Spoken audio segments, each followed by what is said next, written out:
Saya izin share screen. Baik, tampilan saya sudah terlihat? Sudah Mas, Terlihat sudah ya? Mas Joni, Baik. sudah. Ya. Baik, jadi kita akan ngobrolin soal kerugian keuangan negara dengan hukuman finansial koruptor. Apakah sudah sebanding? Apakah eh, uang negara yang dirugikan akibat ulah para koruptor ini apakah sudah kembali semua utuh ke negara? Uang yang teman-teman lagi kumpulin sekarang melalui penerimaan pajak ini apakah sudah dikembalikan oleh koruptor? Nah, kita akan sama-sama melihat beberapa datanya. Nah, sebelum dimulai penyuluhan ini atau edukasi ini, saya akan memandu sedikit panduan keselamatan. Jika teman-teman lagi terhubung dengan pusat listrik, pastikan kabelnya dalam kondisi yang aman. Kemudian silakan mengecek audio, pastikan suaranya terdengar jelas dan jernih. Jika teman-teman memanfaatkan internet di area publik, pastikan tentang keamanan data pribadi. Jangan sampai diretas. Jika mengikuti keadaan ini dalam kelompok satu ruangan, mohon menjaga jarak aman, menjaga protokol keamanan kesehatan pandemi COVID-19. Kemudian jika dalam kondisi darurat, misalkan gempa bumi atau kebakaran, harap tetap tenang dan jangan panik dan pastikan teman-teman sudah tahu prosedur arahan dari BNPB, termasuk jalur evakuasi dan alat di mana letak alat pemadam api ringan. Itu aja teman-teman, biar kita nyaman dan aman. Saya akan mengawali sesi ini dengan gambar ini. Mungkin ada yang mau berpendapat, ada gambar ini di salah satu media kita. Silakan kalau mau berpendapat bisa di kolom chat ya teman-teman. Apa yang bisa dilihat atau bisa disimpulkan dari gambar ini? Monggo. Atau mau yang ada open mic silakan. Gak apa-apa ya Mbak Vinda, kita ngobrol gitu ya. Iya, senyamannya aja ini.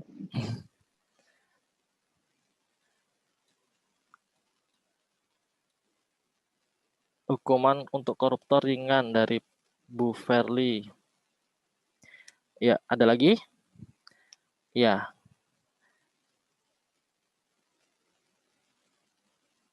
Baik, jadi Bu Verly tidak adil dari Bu Reni sama obesitas. Koruptor ini ya identik dengan obesitas ya. Obesitas itu menggambarkan kemewahan. Jadi jarang sekali kita mendengar atau melihat koruptor itu hidup susah ya teman-teman. Kecuali susah batinnya. Tapi kalau duniawi, saya rasa agak susah dan obesitas ini bukan berarti teman-teman yang obesitas bukan ini ya, bukan. Tapi artinya banyaknya harta yang dikonsumsi yang tidak wajar sehingga digambarkan sosok seperti ini. Ya, oke, seolah-olah risikonya rendah, koruptor dimanjakan dengan hukuman ringan, remisi dan tidak dimiskan. Baik, jadi saya sudah menangkap beberapa poin. Jadi koruptor sepertinya diistimewakan. Koruptor dihukum ringan, dapat remisi dan tidak dimiskinkan. Nah, jadi ya ini yang lingkup yang kita akan bahas. Apakah benar-benar korupsi itu adalah extraordinary crime, kejahatan yang luar biasa? Apakah memang harus kita tangani bareng-bareng atau hanya cukup KPK saja, hanya cukup kejaksaan saja, hanya cukup kepolisian saja yang menangani? Bahkan kalau tadi Pak Hendras berulang kali bilang kalau tugas dari menjaga kita, marwah kita agar terhindar dari tindakan korupsi ini bukan cuma tugas dari kepatuhan internal, tapi kita semua. Mari kita coba lihat strategi apa yang diterapkan Indonesia untuk memberantas korupsi. Jadi ada 3 strategi pemberantasan korupsi di Indonesia.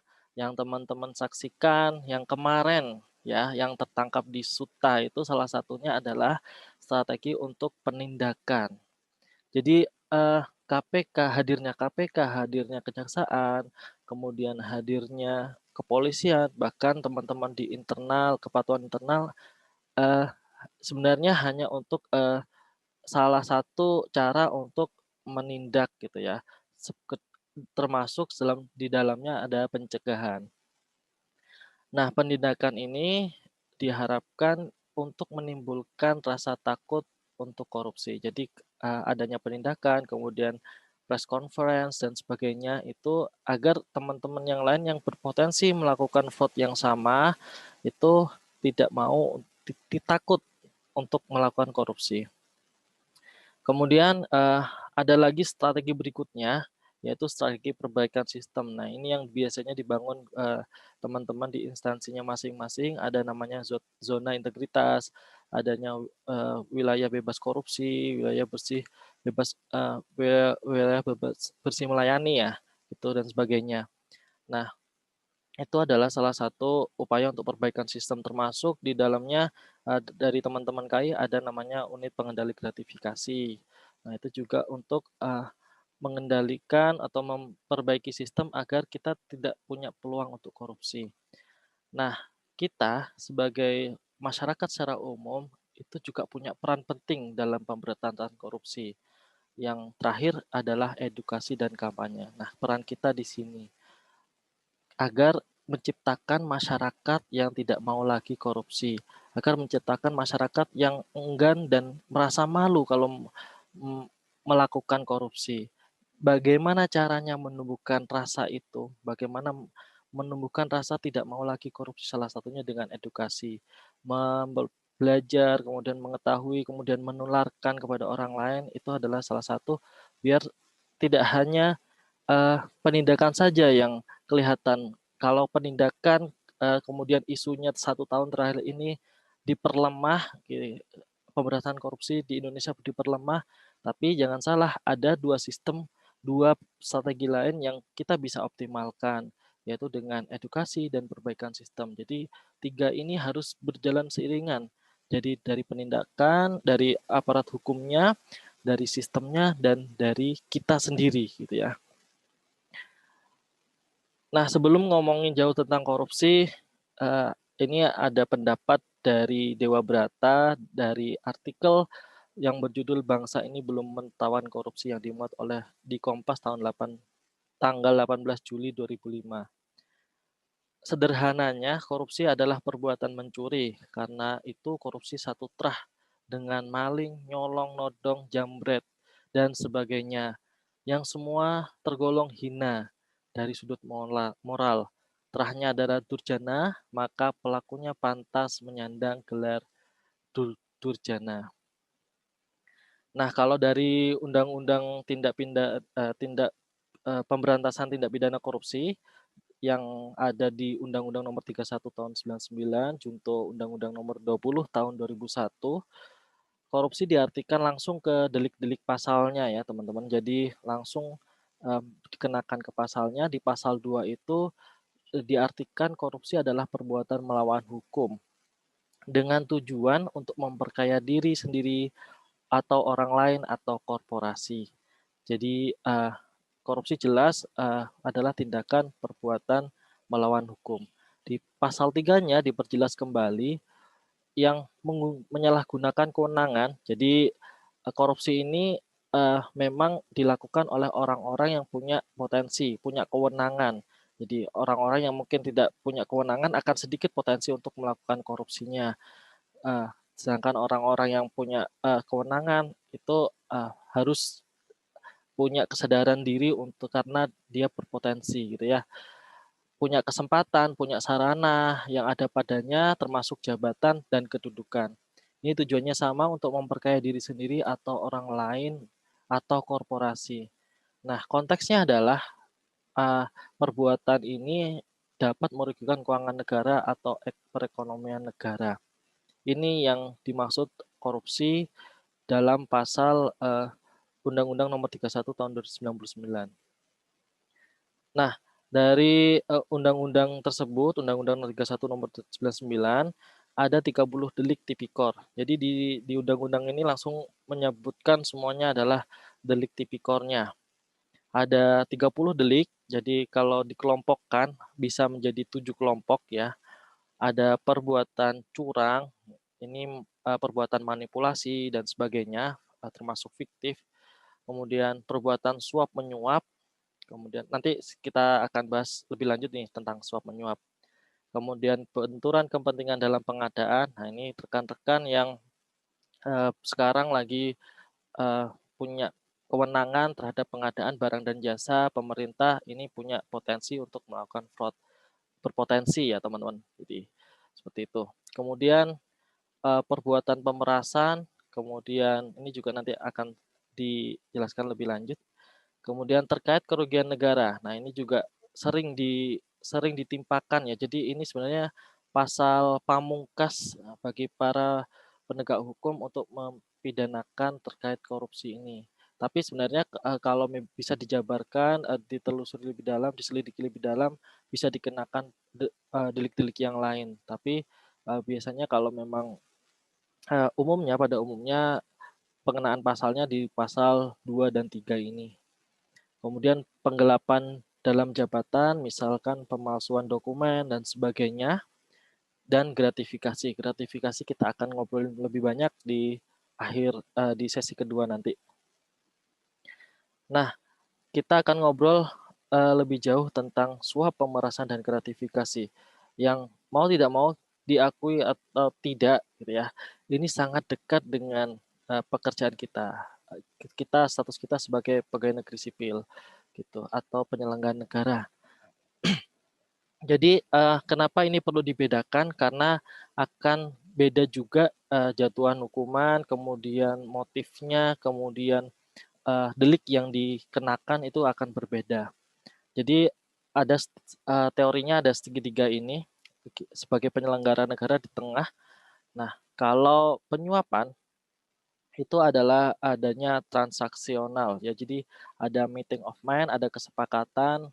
Misalkan mohon maaf ya saya memberi contoh yang ada biasanya terbanyak terjadi di jalan. Misalkan antara pelanggar lalu lintas dengan oknum polisi.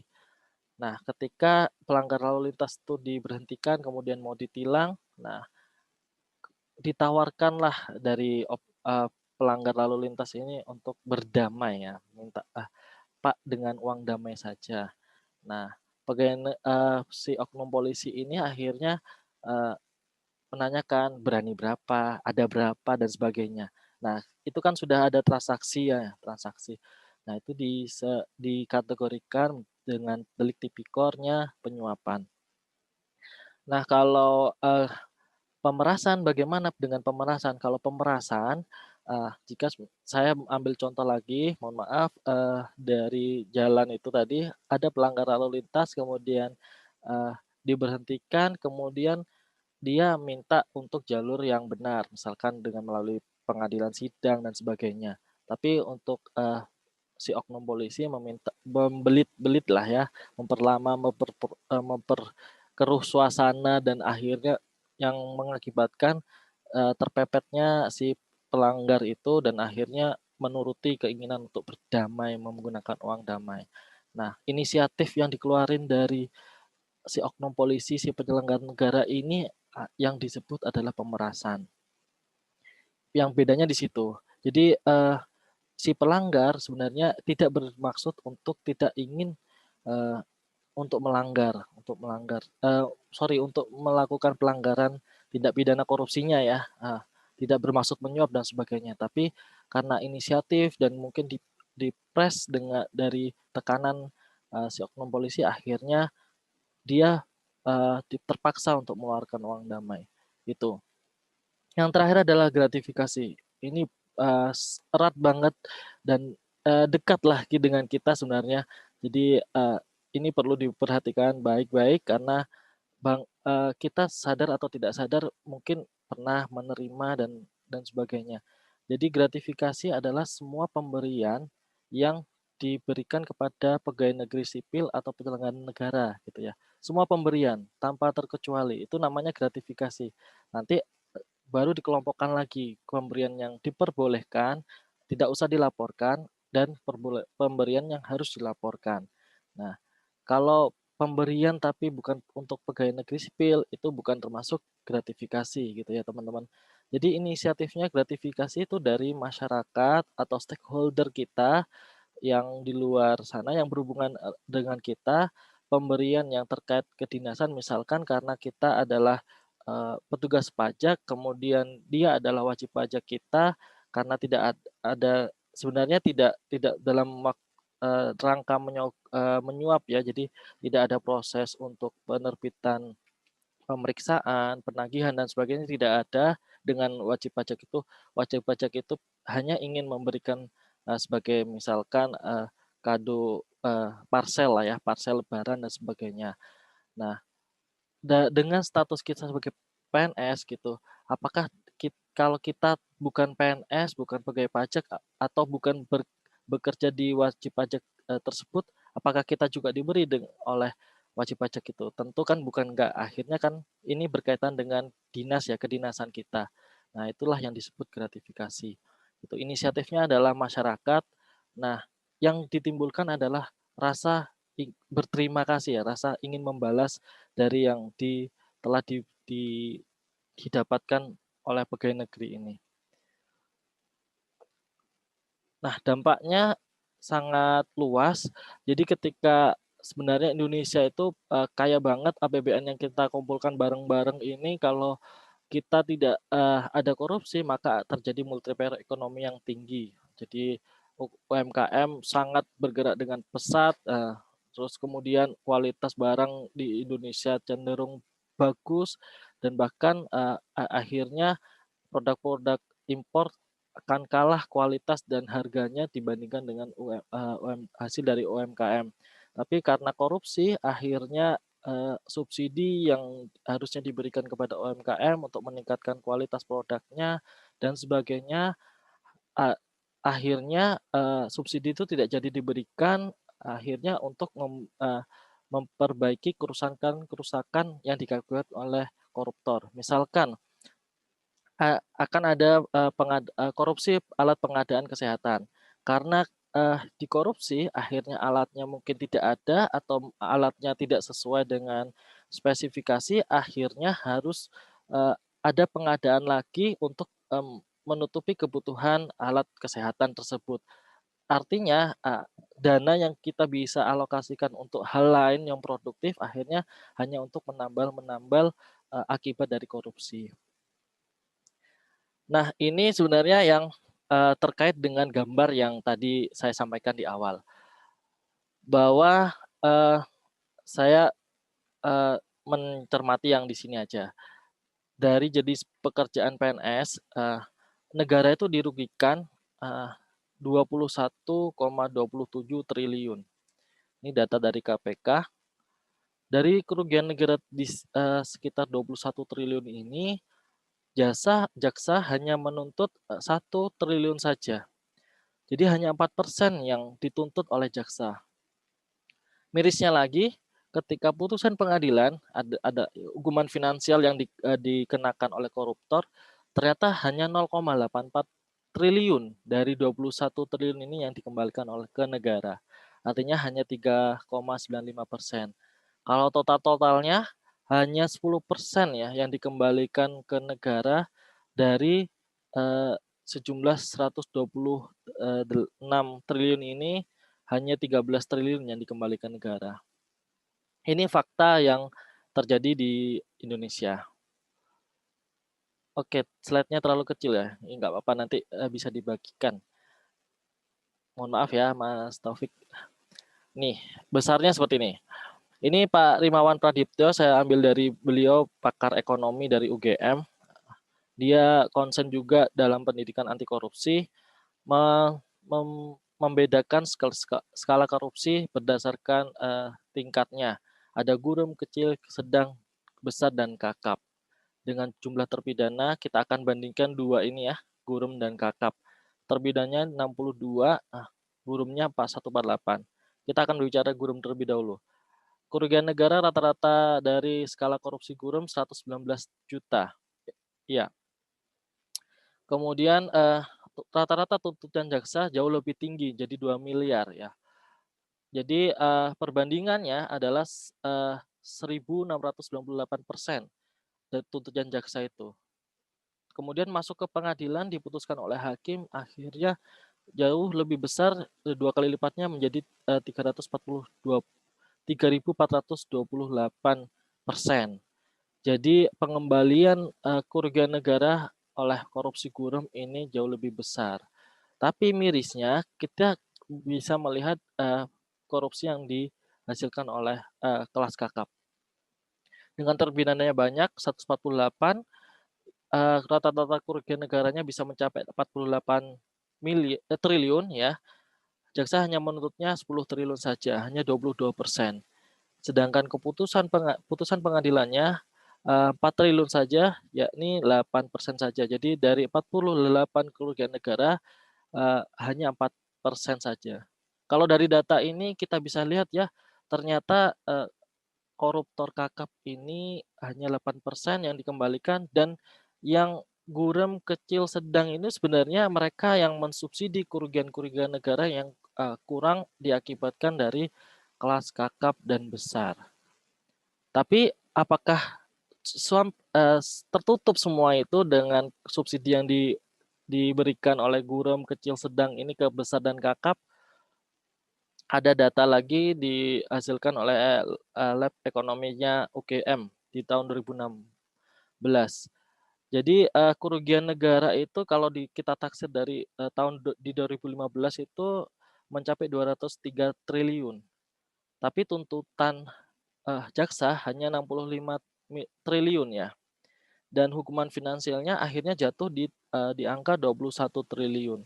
Hukuman finansial ini sudah meliputi penggabungan dari denda, hukuman pengganti, dan perampasan barang bukti. Jadi ada kesenjangan antara kerugian negara dan hukuman finansial yang dikenakan oleh koruptor. Kalau kita lihat berarti koruptor ini sebenarnya sedang disubsidi. Siapa yang mensubsidi? APBN kita. Kekurangan dari koruptor ini ditanggung oleh APBN. Kerugian negara yang mencapai 203 triliun ini hanya kembali 21 triliun, 10%-nya. 182 triliun ini dari mana? Dari teman-teman pembayar pajak tentunya. Dari para teman-teman yang ada di KPP, yang ada di kantor pelayan pajak, yang sedang menggali potensi perpajakan.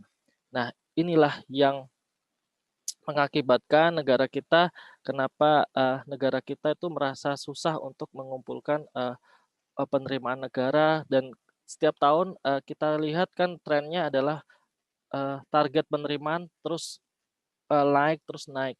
Kemudian apa kenaikan itu untuk apa? Salah satunya adalah untuk menutupi kerugian negara yang dihasilkan oleh koruptor ini. Ini hanya kerugian negara yang bisa dilihat, bisa ini ya, bisa dirasakan. Artinya dihitung oleh auditor kerugian negara segini. Belum lagi dampak yang implisitnya. Banyak dampaknya, teman-teman nanti mungkin bisa baca sendiri, termasuk mungkin lingkungan yang berupa perizinan pembukaan lahan, akhirnya lahan hutan habis, dibakar, asapnya kemana-mana, dampaknya bukan cuma hutannya hilang, tapi kesehatan, paru-paru kita juga terancam. Akhirnya pemerintah juga mensuplai dana untuk kesehatan. Nah, bagaimana untuk biar koruptor ini jera? Jadi ada banyak teori yang menyebutkan bahwa koruptor itu jera ketika dimiskinkan. Benar yang kata Pak Wiwa tadi sampaikan, dimiskinkan. Bagaimana cara memiskinkannya? Ada teori namanya biaya sosial korupsi. Nah, di Indonesia itu tidak ada hipotesis mendukung bahwa semakin besar korupsi yang dihasilkan, maka hukuman finansialnya juga akan semakin besar. Nah, terbukti dengan yang di data tadi bahwa tidak ada sangkut pautnya antara hukuman finansial dengan skala korupsinya. Maka ada teori lagi sedang disosialisasikan kepada aparat penegak hukum untuk menerapkan biaya sosial korupsi ini sebagai salah satu komponen untuk menjatuhkan hukuman finansial. Biaya sosial korupsi ini ada biaya eksplisit dan implisit. Eksplisit itu ada 3 macam, jadi biaya antisipasi tindak korupsi, termasuk penyelenggaraan ICV ini, kemudian kampanye anti korupsi yang dilakukan oleh lembaga-lembaga atau instansi-instansi dan sebagainya. Itu adalah salah satu biaya yang dikeluarin untuk korupsi ini. Andai kata nggak ada korupsi, maka biaya ini nggak ada. ICV ini juga nggak akan ada gitu ya. Jika Indonesia itu bersih, maka tidak ada lagi kampanye-kampanye anti korupsi seperti itu, karena masyarakatnya sudah sadar semua. Kemudian biaya reaksi korupsi ini yang beban anggaran yang ada di KPK, Kejaksaan, Kepolisian, Pengadilan dan sebagainya, hingga lembaga pemasyarakatan. Nah, sedangkan biaya akibat korupsi ini yang biasanya teman-teman lihat kalau kerugian negara mencapai sekian miliar. Ini kan perhitungannya disampaikan oleh auditor auditor dari BPK atau BPKP yang kemudian berkasnya dilimpahkan ke penyidik gitu. Dan biasanya jaksa akan melihatnya sampai di sini. Tapi ternyata banyak sekali biaya di luar sana yang berupa opportunity cost akibat korupsi, termasuk beban cicilan bunga di masa mendatang yang timbul akibat korupsi di masa lalu. Misalkan seperti ini, ada jembatan yang diindikasi ada korupsi, ada di negara sana lah. Jembatan itu runtuh belum waktunya, baru terbangun kemudian runtuh sebelum waktunya. Padahal jembatan itu menghubungkan 2 wilayah, yang wilayah satunya berpotensi banget untuk pariwisatanya, akan meningkatkan pendapatan asli daerahnya. Namun ketika jembatan itu runtuh sebelum waktu masa berlaku habis jembatan itu, masa umur jembatan, maka yang dirugikan bukan jembatan yang runtuh saja, tapi nilai ekonomi yang harusnya didapatkan, yang bisa diperoleh dari masyarakat itu, dari hasil sektor pariwisatanya, itu hilang. Tidak bisa ditingkatkan, tidak bisa diproduktifkan. Akhirnya PAD tidak meningkat, kemudian APBD tidak bisa mensuplai banyak, akhirnya APBN juga akan terbebani untuk mensuplai kehidupan di sana. Nah, itu dampak yang nyata. Ada lagi dampak lingkungan, konservasi hutan lindung Tanjung Api-Api seluas 600 hektar untuk pelabuhan. Damage-nya karena konservasi. Kemudian ada transportasi, di ranah transportasi ini ada markup pengadaan bus proyek busway DKI Jakarta. Ini mengakibatkan hilangnya 1,1 juta penumpang per tahun. Jadi kerugiannya adalah harusnya ini bisa produktif, menghasilkan pendapatan untuk Jakarta, DKI Jakarta, maka tripnya akan hilang karena korupsi ini. Nah, ini yang harusnya akan bisa dihitung oleh jaksa penuntut umum maupun hakim. Jadi datanya adalah ada kerugian negara sekian 10 miliar ini, kemudian ketika kita kenakan dari kerugian negara ini, kita kenakan biaya sosial korupsi ini yang dihitung oleh biasanya ahli ekonom yang menghitung, tercatat bisa sampai 923 miliar, tapi hanya dijatuhi 1,7 miliar. Jadi dari hukum kerugian negara aja nggak menutupi ya, cuman berapa persennya, 9,04%-nya. 16%-nya aja.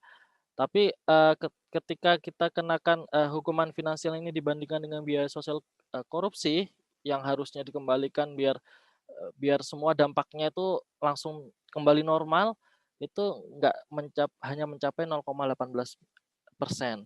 Jadi pengembalian kerugian keuangan negara itu jauh tidak tertutupi dengan hukuman finansial.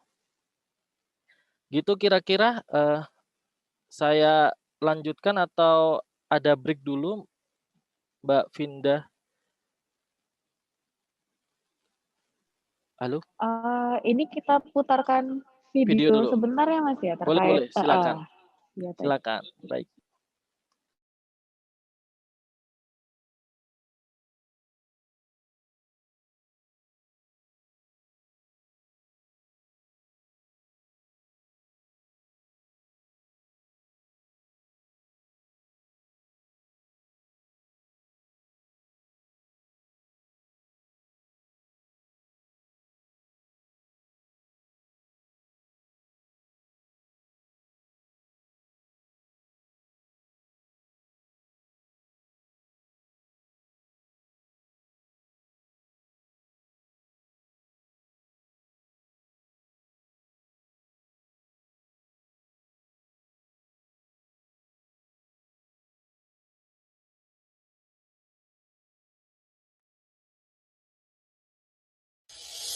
Aku ingin bercerita tentang tetanggaku yang setiap pagi selalu Masa pegawai pajak motornya butut kayak gitu? Kerenan juga motor anak saya. Baru lagi. Ma, cicilan motor udah jatuh tempo nih. Ini anak nyusahin aja. Mari Bu. Mari. Ya, ada saja kejadian aneh setiap pagi di depan rumahku. Sama kayak dulu pas pertama pindah kos. Orang baru ya, Dek? Iya Bu, saya baru ngekos. Kerja di mana? Saya pegawai kantor pajak Bu. Oh, PNS. Banyak duit dong. Enggak kok Bu, biasa aja. Ah, nggak percaya. Aduh. Gak tahu apa yang membuat si ibu begitu sentimen sama PNS. Mungkin Sabar mas, si ibu memang selalu sensi sama PNS. Soalnya dulu dia punya banyak pengalaman buruk. Setiap mau ngurusin itu, selalu pakai duit. Mulai dari anak SD, SMP, SMA, semua pakai duit. Gimana gak kesel dia? Kasihan juga ibu itu. Seharusnya kan segala bentuk pelayanan di pemerintahan itu gratis. Dan akhirnya, selamat pagi Bu, ada yang bisa saya bantu? Kamu. Silahkan duduk Bu. Akhirnya saya punya PWP. Sebentar ya, Dek. Ini, Dek. Waduh, apa ini Bu? Ah, biasa, saya udah paham kok. Maaf Ibu, ini namanya gratifikasi. Kami sebagai ASN tidak bisa menerimanya, karena ini berlawanan dengan kewajiban kami. Sudah menjadi hak Ibu sebagai wajib pajak untuk menerima pelayanan dari kami. Oh, benar seperti itu, Dek. Dan sejak saat itu... Nah. Bu, Dek bagus. Sudah pulang. Tina. semua berubah menjadi indah. Kutolak gratifikasi, ku dapat calon istri. Aku ingin bercerita tentang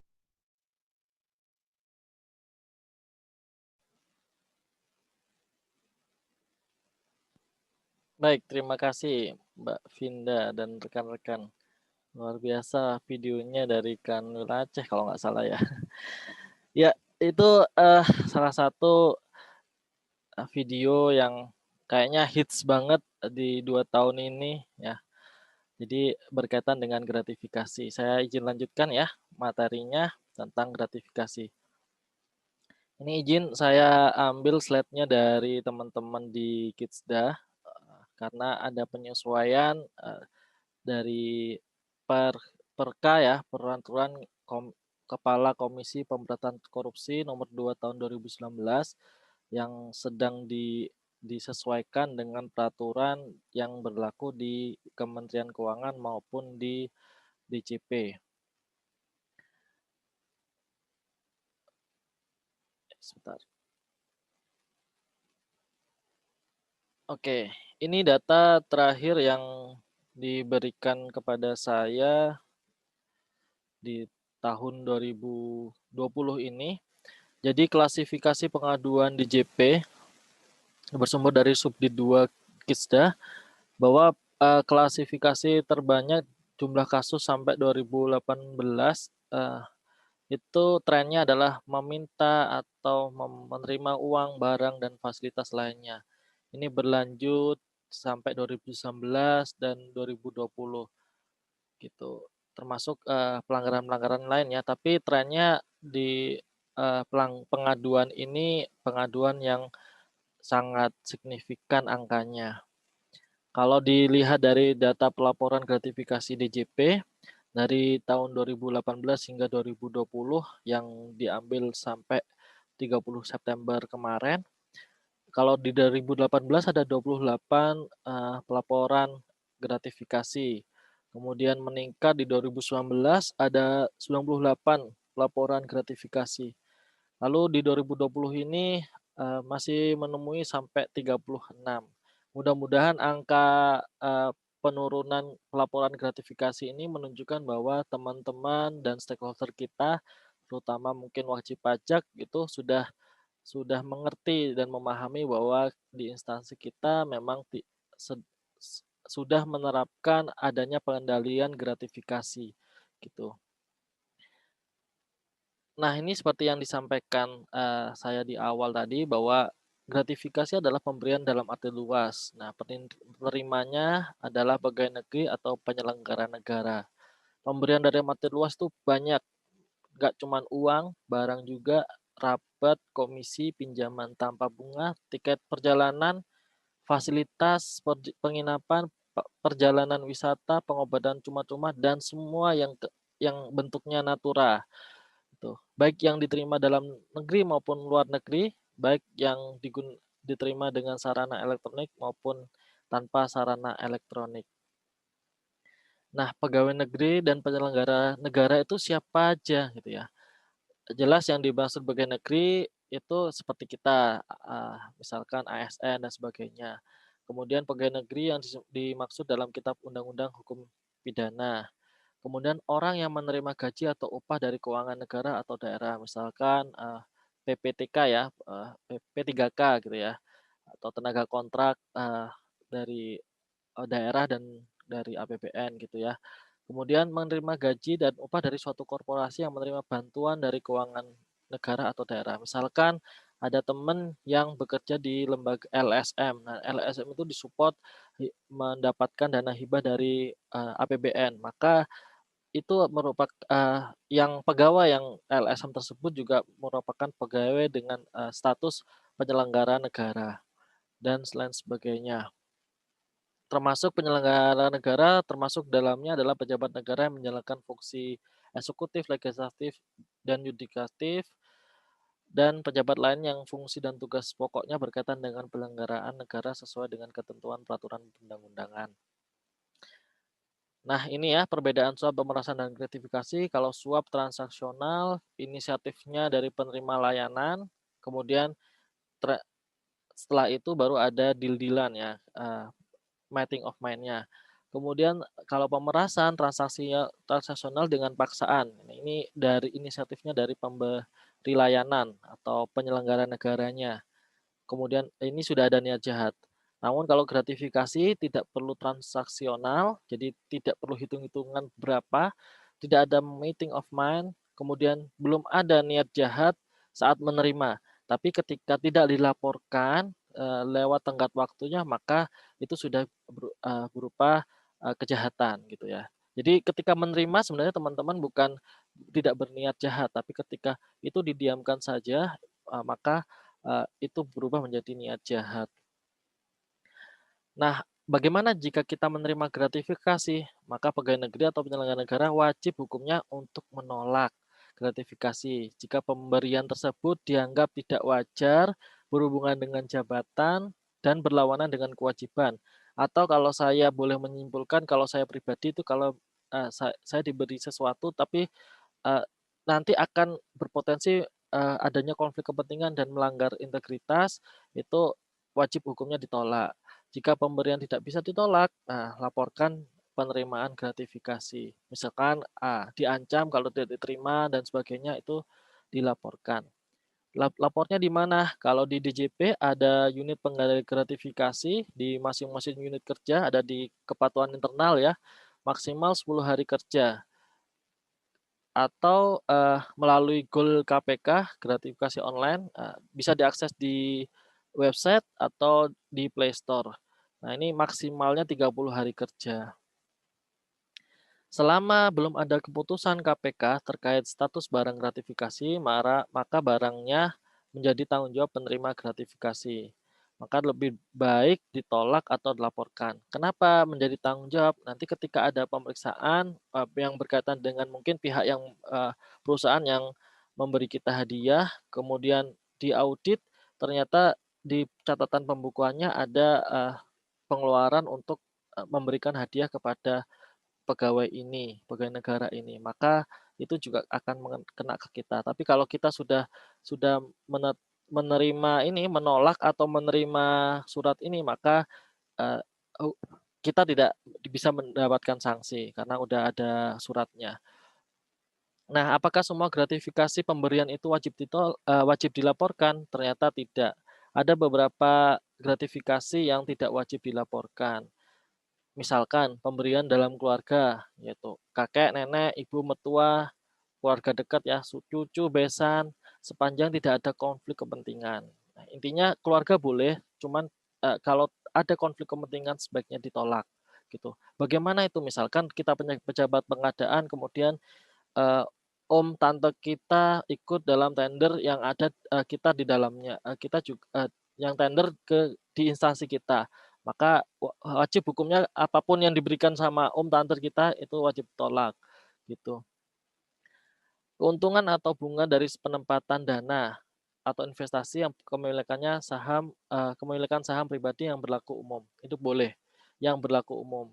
Kemudian manfaat dari koperasi, organisasi kepegawaian, paguyuban misalkan karena pindah mutasi kemudian diberikan hadiah oleh paguyuban boleh, yang berlaku umum. Misalkan kalau ternyata cuman orang-orang tertentu saja yang dapat, itu berarti bukan berlaku umum. Tapi kalau setiap orang yang pindah mutasi dapatkan kenang-kenangan dari paguyuban boleh.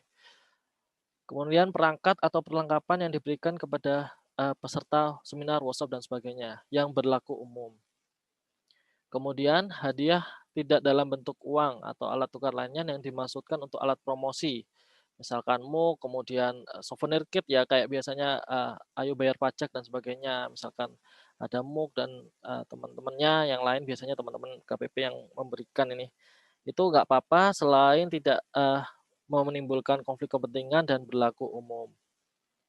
Kemudian ada hadiah, apresiasi atau penghargaan dari kejuaraan boleh yang diikuti oleh dengan biaya sendiri boleh dan tidak terkait dengan kedinasan. Misalkan ikut lomba lari ya, lari maraton, kemudian ternyata mendapatkan podium, terus mendapatkan uang. Nah, karena biaya sendiri dan itu bukan terkait kedinasan juga karena kita pegawai pajak, akhirnya boleh menerima hadiah tersebut.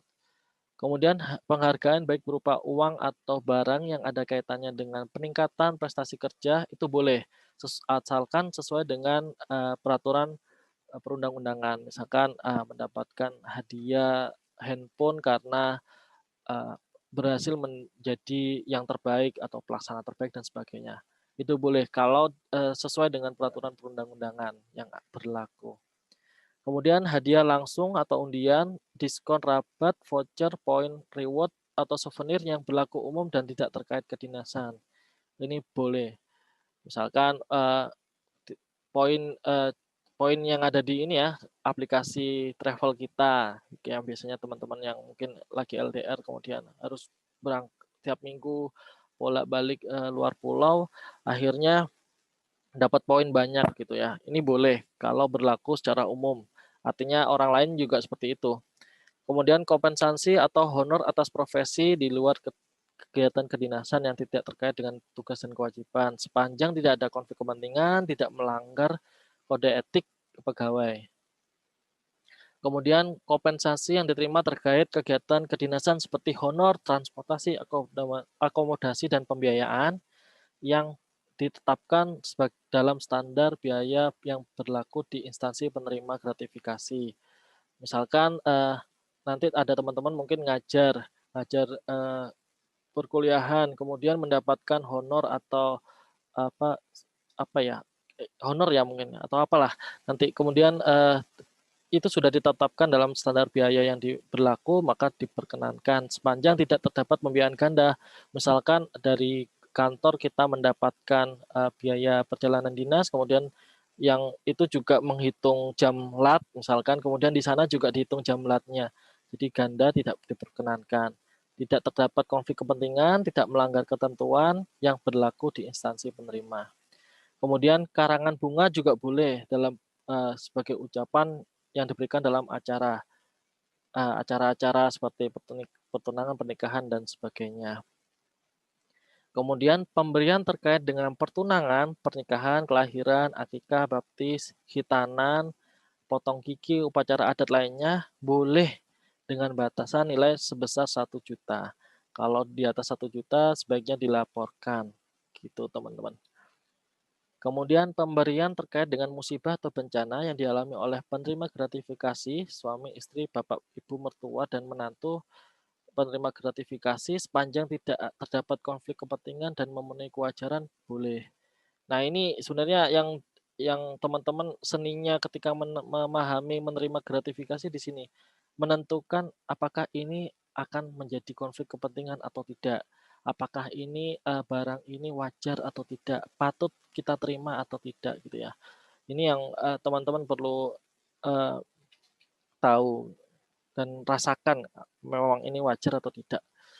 Kemudian pemberian sesama rekan kerja dalam rangka pisah sambut, pensiun, mutasi jabatan, atau ulang tahun yang tidak dalam bentuk uang atau alat tukar lainnya paling banyak senilai 300 setiap orang dengan total pemberian tidak melebihi 1 juta dalam 1 tahun dari pemberi yang sama sepanjang tidak terdapat konflik kepentingan. Kemudian pemberian sesama rekan kerja yang tidak dalam bentuk uang atau alat tukar lainnya dan tidak terkait kedinasan paling banyak 200.000 setiap pemberian per orang dengan total pemberian tidak melebihi 1 juta dalam 1 tahun dari pemberi yang sama. Ini juga pemberian berupa hidangan atau sajian yang berlaku umum juga tidak usah dilaporkan. Yang berlaku umum ya, kalau kita datang di acaranya wajib pajak misalkan atau kita punya teman wajib pajak itu mengundang kita untuk pembukaan restonya, boleh makan kalau teman-teman yang lain juga makan. Kalau itu berlaku umum misalkan nggak cuman pegawai pajak aja atau kita secara personal kita mewakili institusi bisa boleh. Kalau ternyata tidak umum, tidak wajar itu harus hati-hati.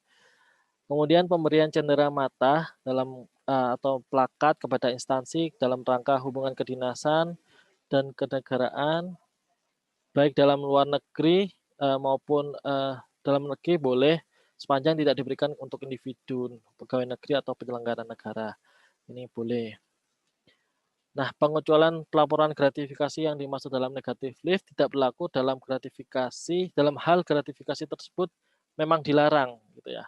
Misalkan KPK sendiri itu sangat ketat menjaga konflik kepentingan dan gratifikasi yang dalam pegawainya. Misalkan kalau ternyata ketika kita mengundang KPK menjadi narasumber di tempat kita, kemungkinan besar mereka menolak untuk makan, mencicipi hidangan, bukan karena memang tidak diperkenankan, memang tidak ada aturan yang biar tidak ada konflik kepentingan di situ, meskipun hanya makanan. Biasanya seperti itu. Jadi tergantung dari instansinya. Kalau instansinya membolehkan, silahkan. Kalau ternyata dari legativis ini ada yang masih tidak diperbolehkan, nah, kita ikuti yang ada di instansi kita. Nah, dalam hal gratifikasi berupa makanan atau minuman yang mudah rusak tidak dapat ditolak, objek gratifikasi dapat disalurkan sebagai bantuan sosial.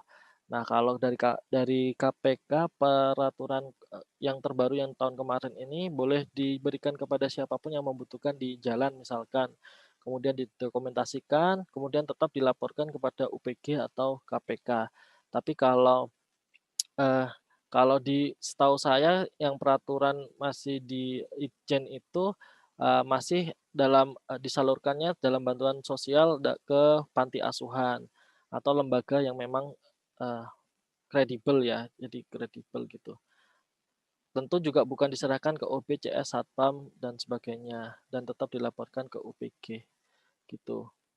Nah, bagaimana dengan barang yang sudah kita laporkan sebagai gratifikasi? Ini KPK akan memutuskan paling lambat 30 hari kerja sejak laporan dinyatakan lengkap.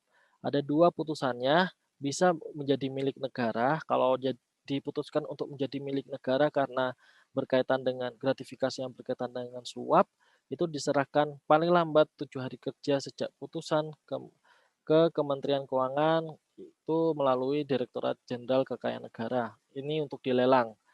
Kemudian atau bisa jadi untuk milik penerima. Jadi bisa untuk penerimanya. Itu teman-teman yang bisa saya sampaikan. Terakhir mungkin kembali lagi ke saya ingin ngajak sedikit saja untuk studi kasus korupsi. Mudah-mudahan waktunya masih cukup. Jadi kita mau berkaca dari kejadian masa lalu. Ini ada mungkin senior kita yang tertangkap karena kasus korupsi, jenis tipikornya pemerasan. Motifnya adalah ada bukti permulaan yang untuk PT Prama Cipta Kemilau ini karena menerbitkan faktur fiktif. Ini kasusnya sudah ingkrah, teman-teman. Jadi ingkrah bisa dipelajari kalau ingkrah itu. Jadi menerbitkan faktur fiktif salah satunya kepada si Pak Asep ini. Kemudian ternyata setelah diperiksa Pak Asep ini terindikasi salah dan bisa dijadikan tersangka dengan pidana 1,2 miliar. Kemudian si Pak Pargono ini memberikan penawaran. Nah, ini kan sudah pemerasan ya. Inisiatifnya ada di Pak Pargono ini. Meminta 600 juta untuk status saksi itu. Jadi 600 juta aja nanti jadikan saksi. Pak Asepnya awalnya menolak terus menolak. Kalau saya lihat rinci kronologisnya itu menolak, tapi akhirnya disepakati 75 juta. Nah, dari 75 juta ini sebenarnya kan yang diterima ini 75 juta ya, dan ini pun sebenarnya belum diterima utuh Pak Pargono karena di waktu itu terjadi OTT di tahun 2012. Dari 75 juta ini ternyata Pak Pargono dituntut 6 tahun penjara. Kemudian pidananya lebih besar dari yang tadinya mau diterima, 200 juta, atau bisa disubsidir selama 3 bulan kurungan. Nah, kenapa sebenarnya lebih besar gitu ya? Nah, ini salah satu upaya aparat penegak hukum untuk mengembalikan kerugian negara. Kenapa kerugian negara? Kan negara sebenarnya tidak rugi ya, maksudnya tidak rugi cuma 75 juta dan sebagainya. Tapi kan ada potensi 1,2 miliar yang ketika Pak Asep ini beneran ketika bersalah dijadikan tersangka, dia akan dipidana dengan 1,2 miliar. Akan ada potensi uang yang masuk ke negara 1,2 miliar akibat pidana yang dilakukan oleh Pak Asep ini. Maka dan kalau ini tidak terjadi, maka yang terjadi adalah ini kan hanya jadi saksi, jadi 1,2 miliar batal untuk masuk menjadi uang negara. Nah, inilah yang dijadikan dasar bagi jaksa maupun hakim untuk menjatuhkan hukuman denda senilai 200 juta. Nah, ini teman-teman yang mungkin kita mau perlihatkan bahwa sebenarnya ada upaya untuk para penegak hukum untuk memberikan hukuman yang pantas, meskipun sebenarnya masih ada juga kuasa-kuasa dari koruptor itu yang kelasnya sudah kakap, itu yang tidak bisa untuk dikembalikan. Tapi teman-teman dari aparat penegak hukum berupaya untuk tetap mengenakan unsurnya adalah biaya sosial korupsi. Dan itu sudah terjadi di korupsi yang ada di Jiwasraya. Tuntutan jaksanya cukup fantastis, jadi ada tuntutan senilai 10 triliun ya, ada 2 PT itu 10 triliun dan 6 triliun itu, jadi cukup fantastis. Sebelum saya mengakhiri teman-teman, saya cuman memberikan satu hal ya. Jadi kalau kita berulang kali pengen Indonesia ini maju dan itu menjadi visi pemerintahan hari ini. Indonesia maju. Kalau kita lihat dari data-data yang telah disampaikan itu salah satu hal yang menunjang Indonesia maju kan APBN yang kuat, yang kokoh, yang stabil. Nah, jika ada korupsi, tidak hanya APBN-nya aja yang digerogoti, tapi APBN yang sudah ada yang lainnya itu digunakan untuk menutupi kerusakan-kerusakan akibat korupsi. Jadi kalau teman-teman pengen Indonesia maju, pastikan Indonesia majunya dengan bebas korupsi, karena itu salah satu kuncinya Indonesia maju di situ, dan pastikan kita ikut menabur benihnya. Terima kasih, saya kembalikan ke Mbak Vinda untuk memandu tanya jawab kalau ada pertanyaan. Silakan.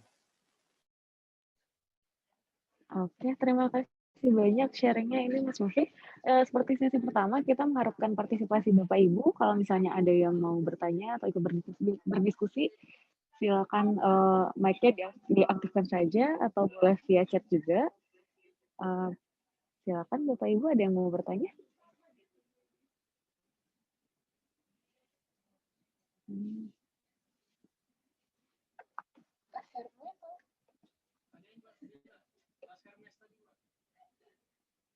Hmm. Barangkali di chat ada yang sudah bertanya mungkin? Oh, belum ada. Nanti untuk materinya bisa di-share di mana, Mas? Mungkin bisa diinfokan juga untuk teman-teman yang mau download. Ya, boleh. Saya kemarin udah nitip ke Mas Avior. Nanti bisa dibagi Oh ya, iya, Mas. nanti bisa Ya, kita bagi via siap. grup kantor. Ya, terima kasih. Mas Tony, boleh saya bertanya, Mas? Boleh, Pak. Iya. Monggo. Salah satu kriteria kita masuk dugaan gratifikasi atau korupsi adalah memperkaya orang lain. Iya, Mungkin tidak memperkaya diri kita sendiri, tapi memperkaya orang lain. Itu benar. menurut saya agak berat gitu ya. Apalagi kita sesama orang pajak tahulah. Ketika kita melakukan pemeriksaan mungkin ada objek yang terlewat gitu ya. Ada Ya, objek yang terlewat.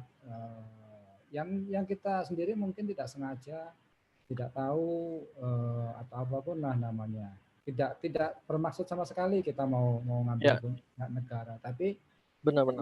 ini kan bisa, kalau penyidik atau aparat hukum bisa aja mengaitkan bahwa itu Benar. memperkaya orang lain gitu.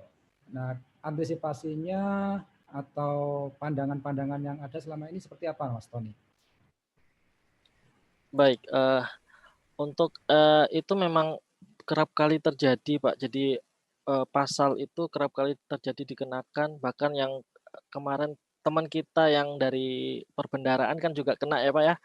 Yang kemarin dikarenakan maladministrasi atau ketidaksengajaan untuk meloloskan SP2D, akhirnya yang terjerat yang tertangkap kejaksaan adalah teman kita, bukan malah pelaksana kegiatannya atau vendornya. Jadi itu yang benar-benar ketidaksengajaan yang mengakibatkan orang lain memperkaya orang lain kan gitu ya. Jadi Ya. memang yang perlu diperkuat sebenarnya dari lembaga kita juga, Pak, untuk memastikan bahwa apa yang kita kerjakan itu memang benar-benar sesuai dengan SOP dan etik yang berlaku. Jadi benar-benar harus dipastikan dulu dan diperkuat juga lembaga atau biro bantuan hukumnya kita, Pak. Jadi ketika kita pastikan dulu bahwa yang bersangkutan itu memang sudah benar sesuai dengan SOP, kalaupun meskipun ya karena terlewat dan ketidaksengajaan, maka bukti-bukti yang ketidaksengajaan itu bisa diungkapkan melalui bantuan hukum gitu, Pak. Kalau menurut saya pribadi seperti itu. Jadi yang diperkuat itu karena instansi kita ini memang ranahnya juga dari hukum itu erat banget dan memang harus berhati-hati, maka dalam bekerja juga kita memang benar-benar ya selain teliti, hati-hati dan sesuai SOP juga perlu diperkuat dengan bantuan hukum. Itu yang perlu yang dari studi kasus yang kemarin teman di perbendaraan itu yang saya bisa menyimpulkan bahwa ya kementerian kita ini sebenarnya perlu diperkuat atau kalau perlu DJP juga diperkuat untuk bantuan-bantuan seperti itu. Gitu, Pak. Menurut saya pribadi begitu. Oke, ya terima kasih, Mas. Iya. Monggo dilanjutin Oke. lagi. Oke.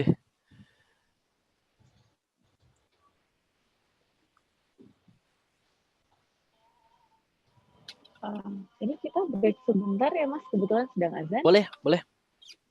Kita tunggu sebentar ya. Ya.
Eh, Mas Mufri, Ya, ya kita lanjutkan ya. boleh. Ini teman-teman tadi masih ada yang mau bertanya lagi? Tadi Afir katanya mau bertanya. Afir, silakan.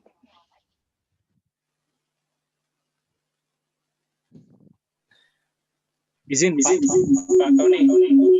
Silakan. Sebentar, ini speaker. Ada pertanyaan dari pegawai ini tipe saya Mbak Ari. Jadi dia bertanya Iya. berkaitan dengan materi pertama sih, memang kalau yang whistleblowing system itu kan ada kalau melapor bisa dapat penghargaan semacam itu.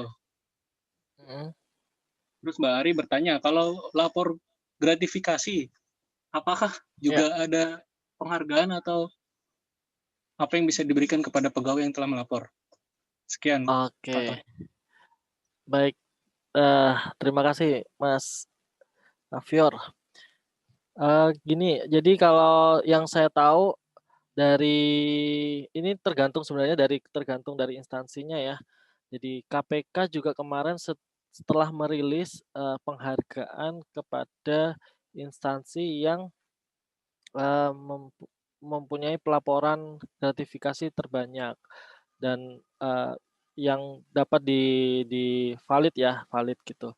Jadi diberikan penghargaan salah satunya dari Kementerian Keuangan. Nah, tergantung dari instansi masing-masing, misalkan dari DJP yang diampu oleh mungkin Kisda itu apakah ada dan tidaknya seperti itu tuh sebenarnya teman-teman dari Kisda yang bisa menjawab gitu.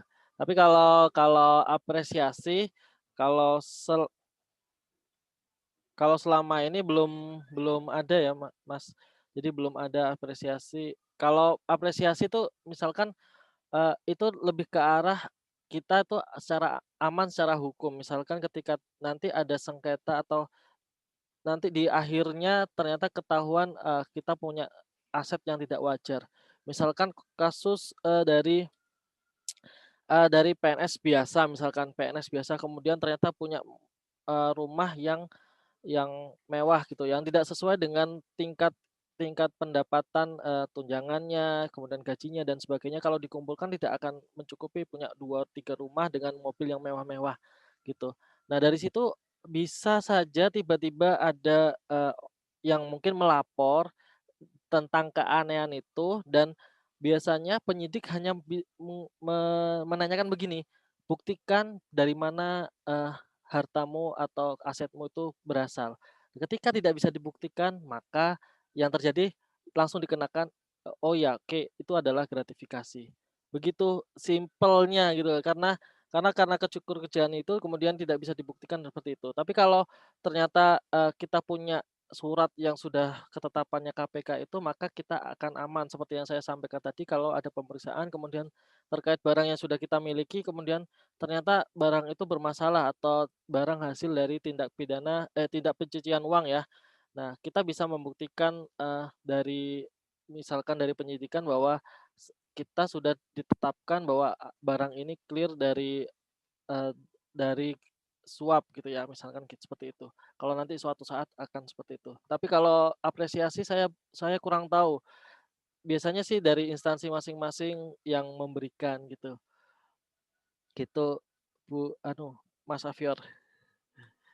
Atau ada sharing dari kepatuhan internalnya PMB, apakah kalau teman-teman melapor gratifikasi ada reward dan sebagainya, seperti itu?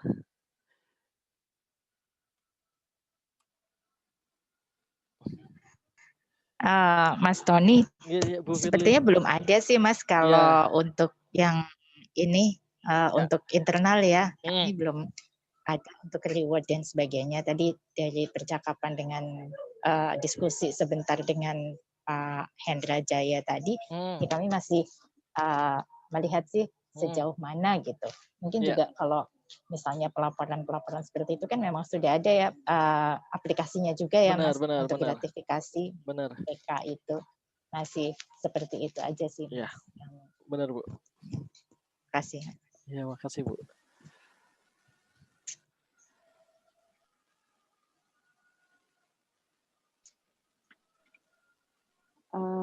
Apa masih ada teman-teman atau Bapak Ibu masih ada yang mau bertanya? Kalau sudah, mungkin kita cukupkan ya Mas Yusri Boleh. ya. Ini sharingnya terima kasih banyak sekali Mas, sudah disediakan waktunya juga. Terima kasih Mungkin juga lain Kak. kali kita bisa lanjutkan diskusinya lagi. Oke, ini dengan berakhirnya materi kita yang sekarang ini, berakhir pula acara interview kita hari ini. Terima kasih untuk semua narasumber yang sudah hadir. Apabila ada salah dari perkataan atau pembawaan saya yang kurang berkenan, saya mohon maaf. Wabillahi taufiq wal hidayah. Assalamualaikum warahmatullahi wabarakatuh. Waalaikumsalam warahmatullahi wabarakatuh. Terima kasih Pak Agus, terima kasih Bu Firly, terima kasih teman-teman dari KPP PMB. Saya izin live dulu. Terima kasih Antoni ya. Jangan Terima kasih, kapok, Pak. mudah-mudahan nanti Ya, next insya Allah. kita bisa komunikasi, Insya Allah, ya. mudah-mudahan Amin, tetap amin. terjaga ya. Amin. Terima Salam sehat kasih. semuanya teman-teman. Assalamualaikum. Oke. Terima kasih Mas Tony. Terima kasih Bu Firly.